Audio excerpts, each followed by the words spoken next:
So patient preparation ఎలా చేస్తామంటే patient మీరు చూస్తున్నారు ఒక సోఫా ఆర్ చైర్లో కూర్చుంటారు కంఫర్టబ్లీ. హెల్మెట్ వాళ్ళకి అప్లై చేస్తాను. బికాస్ హెల్మెట్ నుంచి మ్యాగ్నెటిక్ ఫీల్డ్ వస్తుంది కాబట్టి మెటల్స్ ఏమన్నా ఉంటే తీసేస్తాము.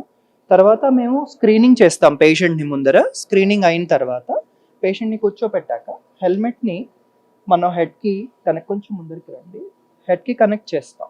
సో మనకి ఆర్మ్ సిస్టమ్ ఉంది, దాన్ని బట్టి లెవెల్ చేసుకుని ఈ ఒక్క మెషిన్ అడ్వాంటేజ్ ఏంటంటే దర్ ఆర్ 2 థింగ్స్. ఒక మెషిన్ అడ్వాంటేజ్ ఇది కంప్లీట్గా మొత్తం బ్రెయిన్ అంతా కవర్ అవుతుంది.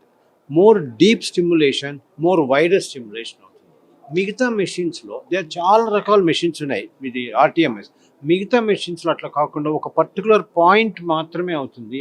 ఇక్కడ మాత్రం చూసారు కదా మీరు, దిస్ కంప్లీట్లీ కవర్స్. ఈ కంప్లీట్లీ కవర్ అయిన దానికి ఈచ్ హెల్మెట్కి లోపల కాన్ఫిగరేషన్ ఒక రకంగా ఉంటుంది. ఒకదానికి ఇట్లా ఉంటుంది, ఒకదానికి ఈ విధంగా ఉంటుంది, అట్లా రకరకాలుగా ఉంటుంది. లోపల కాయిల్ రకరకాలుగా ఉంటుంది. ఆ ఏ విధంగా ఇప్పుడు ఇక్కడ పర్టికులర్గా ఈ హెల్మెట్లో చూస్తే మీరు మెయిన్ స్టిమ్యులేషన్ ఇక్కడ జరుగుతుంది.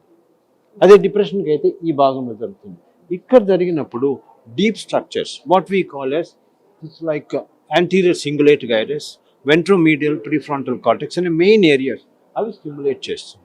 ఇట్లా ఫిక్స్ చేసిన తర్వాత ఎంతవరకు స్టిమ్యులేషన్ ఇవ్వచ్చు అనేది మోటార్ థ్రెషోల్డ్ లాగా చెక్ చేస్తుంది.